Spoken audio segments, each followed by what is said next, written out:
देख रहे हैं भारत पॉडकास्ट चैनल।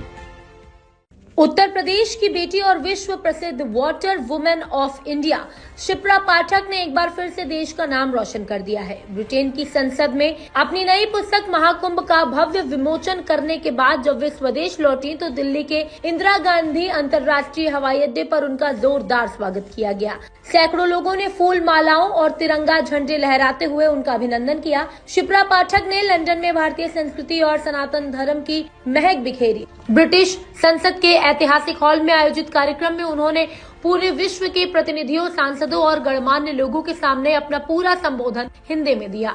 उन्होंने गर्व से कहा कि मैं गौरवान्वित हूं कि मैं सनातनी हूं। प्रयागराज का महाकुंभ विश्व की सबसे बड़ी आध्यात्मिक सभा है और इसे पूरी दुनिया ने देखा। ये हमारे सनातन संस्कृति की जीत है।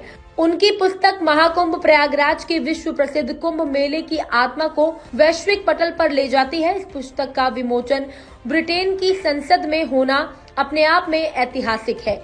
शिप्रा पाठक ने बताया कि लंदन में मौजूद सभी विदेशी मेहमानों ने हिंदी में दिए गए उनके संबोधन को खड़े होकर तालियां बजाकर सम्मान दिया और कई ने तो हिंदी में ही जवाब भी दिया। शिप्रा पाठक जल संरक्षण के क्षेत्र में विश्व स्तर पर जानी जाती हैं। उन्हें वाटर वुमेन की उपाधि मिली हुई है और वो देश विदेश में जल संरक्षण और गंगा सफाई के लिए काम कर रही हैं। लंदन से लौटते ही उन्होंने कहा कि मैं उत्तर प्रदेश की बेटी हूँ। यूपी की माटी ने मुझे ये ताकत दी कि मैं लंदन की संसद में तिरंगा फहरा सकूं और हिंदी में अपनी बात दुनिया के सामने रख सकूं। इंदिरा गांधी एयरपोर्ट पर स्वागत के दौरान मौजूद लोगों में साहित्यकार, सामाजिक कार्यकर्ता और आम नागरिक शामिल थे। सभी ने एक स्वर में कहा कि शिप्रा पाठक ने न सिर्फ उत्तर प्रदेश बल्कि पूरे भारत का मान बढ़ाया है।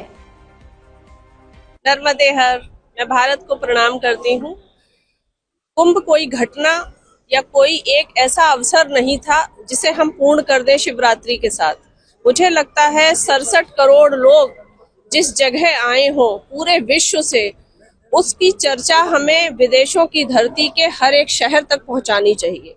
और इसी उपलक्ष्य में मैंने एक छोटी बुकलेट तैयार की थी जिसमें हमारे सारे कार्यों की चर्चा थी। नागा, अघोरी, साधना, शाही स्नान, इन सब के बारे में मैंने थोड़ा थोड़ा लिखा था ताकि और ये अंग्रेजी संस्मरण था ताकि हर जगह उस कुंभ की भव्यता पहुंचे। ये एक ऐसी ज्योति नहीं है कि जलाकर नवरात्र के साथ ही अखंड ज्योति को हम विदा कर देते हैं।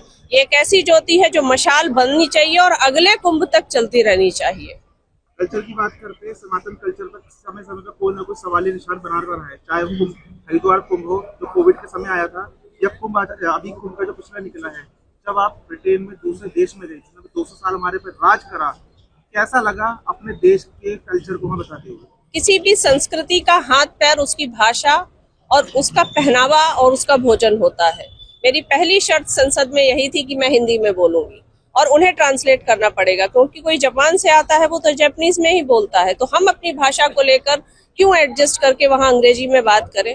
उन्होंने हमारी भाषा को ही प्राथमिकता दी, उसमें सुना और मुझे लगता है अब विदेशी धरती को ये समझ आ गया है कि जल का जो संकट है उसका समाधान केवल और केवल भारतीय संस्कृति के योग, धर्म, आध्यात्म संस्कृति के नीचे ही छिपा है। सनातन को लेकर कोई ऐसी बात जो मन में थी कि वहाँ जाकर ब्रिटिश संसद में आपको रखनी थी और आपने रखी और आपकी बात मानी भी गई? भारतीय संस्कृति का एक ही मूल है, वसुधैव कुटुंबकम।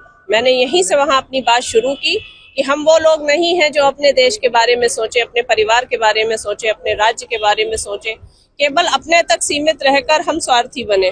हमारी जो मूल संस्कृति है वो वसुधैव कुटुंबकम की है, जिसके अंतर्गत हम पूरे विश्व को अपना परिवार मानते हैं। तो जब एक पहल भारत की ओर से लंदन के लिए हुई है कि हम तैयार हैं यहाँ आपका सहयोग करने को, तो उनकी तरफ से भी एक पहल होनी चाहिए।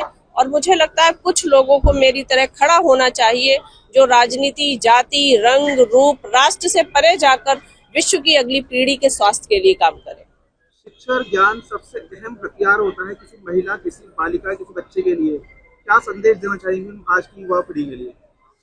क्योंकि मेरी खुद की शिक्षा बहुत अच्छी नहीं हुई, मैं एक बहुत छोटे कस्बे से थी जहां उस समय जन्म के समय ये एक प्रचलन था कि लड़कियों की शिक्षा बिल्कुल आवश्यक नहीं है। तो मैं इस पीड़ा को समझती हूँ और मैं चाहती हूँ कि हर बच्ची को हम इतना पढ़ाएं, अपनी मातृभाषा में ही उसे इतना उत्थान होना चाहिए कि वो विश्व की धरा पर भी अपना पताका फहरा सके। और ये समन्वय की बात है, किसी को नीचा दिखाने की बात नहीं है। ऐसा नहीं है कि हमने उनकी धरती पर जाकर हिंदी बोली तो हम बड़े हो गए। ये उनका भी सत्कार है कि उन्होंने मेरे काम को सम्मानित करते हुए मुझे हिंदी में बोलने का अवसर दिया, मेरी भाषा का सम्मान रखा। ये वैसे मुद्दे हैं जो संवेदनशील हैं, इनमें तुलना ना करते हुए उनको भी प्रणाम करके कि उन्होंने हमारी भाषा को सम्मान दिया, भारत की एक बेटी को सम्मान दिया, भारत से उन्होंने एक बेटी को बुलाया अपने ब्रिटेन में ये कहने को कि देखिए कोई ऐसी भी एक लड़की है जो आई और उसने 55 लाख पौधे लगा दिए।